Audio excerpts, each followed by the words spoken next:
आज की मानसिकता यही तो है। लोग इसलिए परेशान हैं कि आप तरक्की क्यों कर रहे हैं।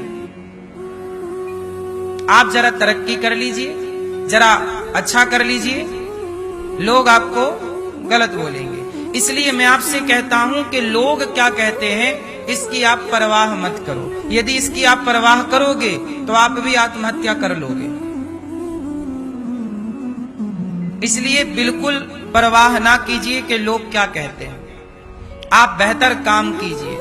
गीता उस हाल में सुनाई गई जब अर्जुन बिल्कुल अचेत से हो गए। मैं गांडीव रख रहा हूं, अब मैं युद्ध नहीं करूंगा, मेरे से नहीं लड़ा जाएगा। सोचिए, जो ऑलरेडी लड़ने से पहले अर्जुन हार गए, तो हारे हुए अर्जुन के लिए भगवान ने क्या सुनाई? जोर से हाँ। और हारे हुए अर्जुन गीता सुन के क्या हुआ? जीत गए। जिसे जीतना है वो गीता जरूर सुने, वो गीता जरूर पढ़े। गीता सुनोगे, गीता पढ़ोगे तो अर्जुन तो लड़ने से पहले हार गए, और कृष्ण ने ऐसी गीता सुनाई कि अर्जुन जीत गए। इसलिए कहता हूं कि भगवत गीता आपको कभी हारने नहीं देगी। वो लड़का जो आत्महत्या कर लिया अभी 2-4 दिन के अंदर, काश बेचारे ने गीता सुनी होती, काश उसने सत्संग किया होता, तो लोगों की वो परवाह ना करता। लोग बोल ही तो रहे थे, बोलने देता। लेकिन कुछ लोग ना परेशान तो होते हैं। अब जैसे लोग मुझे भी तो परेशान करते हैं, मेरा पुतला जला रहे हैं, मेरे मुंह पे कालिक पोतने की बात कर रहे हैं, मुझे फांसी देने की बात कर रहे हैं, तो लोग परेशान तो मुझे भी करते हैं। लेकिन मैंने गीता पढ़ी और सुनी, इसलिए मैंने आत्महत्या नहीं की, वरना मेरी जगह पे कोई होता तो वो आत्महत्या ही करता। आज गौरी गोपाल में इतनी सेवाएं चल रही हैं, 300 माताएं हैं, 150 विद्यार्थी पढ़ रहे हैं, अखंड रसोई चल रही है। सोचिए आप कितने लोगों ने भोजन पाया गौरी गोपाल जी की रसोई में? सबने कोई पैसा लगा? अब सोचिए, आपको भोजन कराने वाले को कुछ लोग गालियां दे रहे हैं, फांसी की सजा दे रहे हैं, तो आप पूछो कि भाई साहब आपके घर आ जाते हैं, थोड़ा आप भी सेवा कर लो। तो गाली देने वाले मिल जाएंगे, अनिरुद्धाचार्य का पुतला जलाने वाले मिल जाएंगे, पर उनसे मांगो कि भाई साहब जरा एक दिन की रोटी की व्यवस्था आप करा दो, एक दिन की रोटी आप बंटवा दो। तो रोटी नहीं देंगे, फांसी दिलाएंगे, अनिरुद्धाचार्य को फांसी दे दो। हमने गीता सुनी है ना मेरी मां, गीता पढ़ी है, इसलिए जीवन में आने वाले बड़े से बड़े संकट को हम लोग बहुत छोटा ही समझते हैं, क्योंकि कृपा भगवान की होती है। हम अच्छा काम करते रहेंगे तो अपने आप, ये तो देखो बरसाती मेंढक है, अभी बरसात का मौसम भी चल रहा है, तो अब मेंढकों को लगा कि चलो थोड़ा टर टर कर लेते हैं, तो कर लिया टर टर। तो बरसाती मेंढक है, अब बारिश चल भी रही है, पूरे सावन टर टर करते रहे। मैं थोड़ा बाहर क्या चला गया, ऑस्ट्रेलिया अमेरिकन को मौका मिल गया टर टर करने का। जितने दिन बाहर रहा उतने दिन ये टर टर टर करते ही रहे, और आया तो देखो सब बंद हो गया टर टर। हाँ या ना? ये दुनिया परेशान इसलिए है कि खुद तो कुछ करते नहीं, और कोई कुछ करेगा तो उसे करने। लेकिन आप गीता सुनेंगे, आप गीता पढ़ेंगे, मेरी मां अपने बच्चों को गीता जरूर पढ़ाइएगा, क्योंकि हारा हुआ व्यक्ति जीत जाएगा। अर्जुन इस बात के उदाहरण हैं, हारे हुए अर्जुन जीत गए भगवद गीता से। यही प्रेरणा देती है, पॉजिटिविटी। कृष्ण साथ है, इसलिए तो कहा पूरा है भरोसा, तेरी हार नहीं होगी। पूरा है भरोसा, मेरी हार नहीं होगी। ये प्रार्थना दिल की बेकार नहीं होगी, ये प्रार्थना दिल की बेकार नहीं होगी। पूरा है भरोसा, मेरी हार नहीं होगी। हार किसकी होती है? भगवान यदि साथ हैं तो आपको कौन हरा सकता है? आपने अभी देखा कि नहीं, कितने लोग एक साथ मुझ पर उन्होंने अटैक किया, हाँ या ना?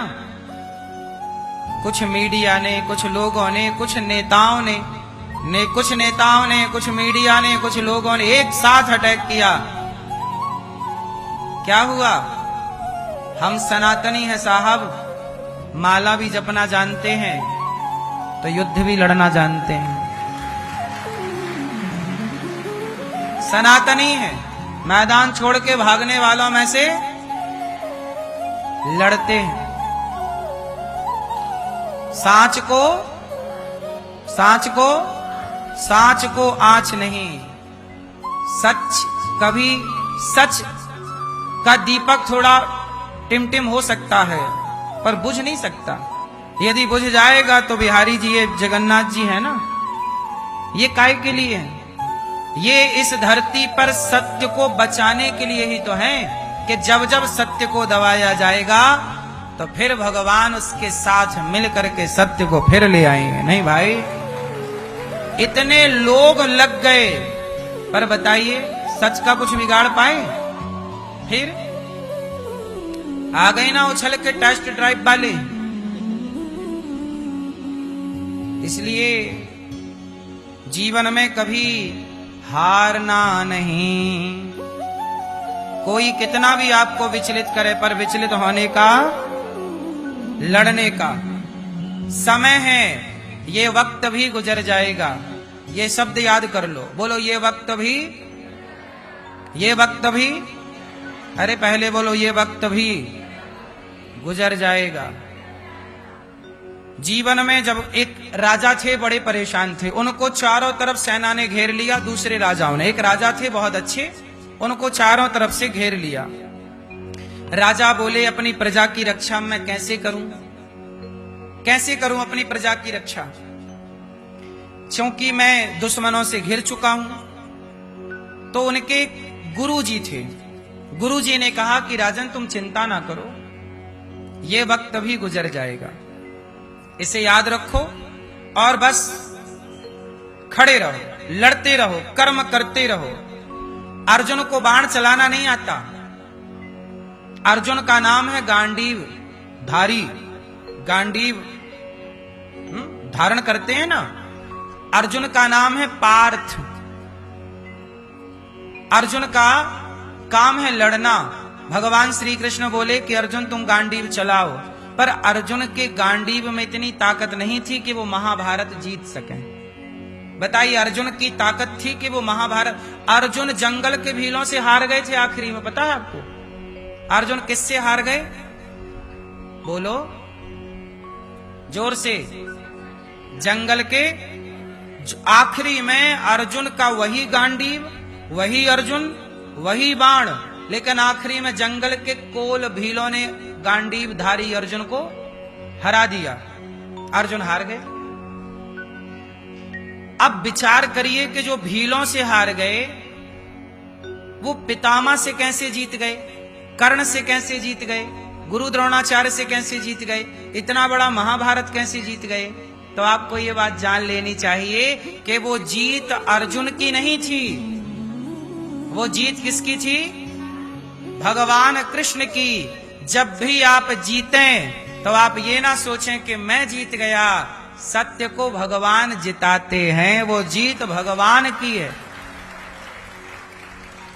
वो जीत किसकी है? भगवान की है, ना कि व्यक्ति की।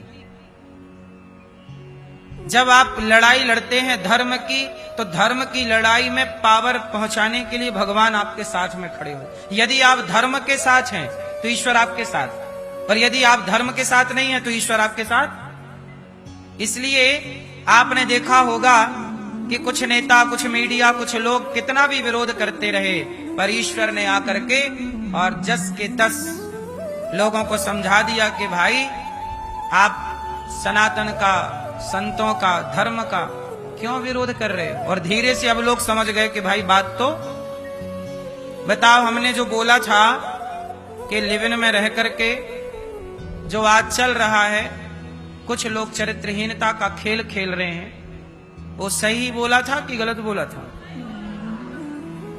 अब लोगों ने कहा कि आपके शब्द गलत थे। शब्द गलत इसलिए थे क्योंकि सही शब्दों से समाज नहीं सुधरता। गलत लोगों के लिए गलत शब्द बोलने चाहिए। सचिव वैद्य गुरु तीन जो प्रिय बोले ही भयास।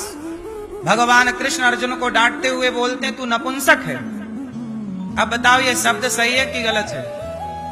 भगवान कृष्ण अर्जुन को क्या बोल रहे हैं? ए नपुंसक है तू। क्या बोला? अब बताइए, नपुंसक शब्द बोलना, किसी को कह देना तू नपुंसक है, तो ये सही है कि गलत है? ये मीठा शब्द है कि कड़ा है, कड़वा है? लेकिन भगवान कृष्ण ने गीता में शब्द का प्रयोग किया अर्जुन के लिए।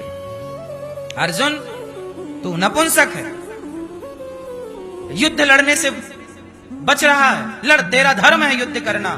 देखिए, जहां कड़े शब्दों का प्रयोग किया जाएगा वहां कड़े शब्द की जरूरत पड़ेगी, वहां कड़े का ही प्रयोग है। वहां मीठे शब्दों, हे अर्जुन तो लड़ ले भैया, युद्ध कर लो, ये तो तुम्हारा धर्म है, मानता अर्जुन?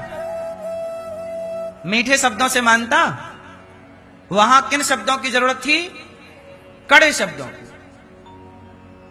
कड़े शब्दों से बोलना चाहिए। तो जहां मीठे शब्द चाहिए वहां मीठा। जब बच्चा छोटा होता है तो मां से प्यार से, बेटा रोटी खा लो, बेटा यहां आओ, फिर वही बच्चा बड़ा, ए यहां जा। मां के शब्द बदल गए कि नहीं? बोलो हाँ। फिर जिन गालों को मां चूमती है, बच्चे को उठाती और गालों का चुम्बन करती है मां, और जरूरत पड़ने पर उन्हीं गालों पर एक थप्पड़ चटाक। अब बताओ, ये मां का व्यवहार एक सा है कि अलग अलग है? जहां मीठे चुम्बन की जरूरत है तो मां बच्चे के गालों को मीठे चुम्बन से चूमती है, और जहां बच्चों के गालों को थप्पड़ की जरूरत है वहां थप्पड़ मार के बच्चों को सही दिशा देती है। ये मां का धर्म है। और यही गुरु का भी धर्म है कि वो अपने समाज में चल रहे गलत चीजों को कड़े शब्दों से सुधारे। कड़े शब्दों का प्रयोग, कड़े शब्द ना बोलते तो ये सारे बिलबिला के कैसे निकलते?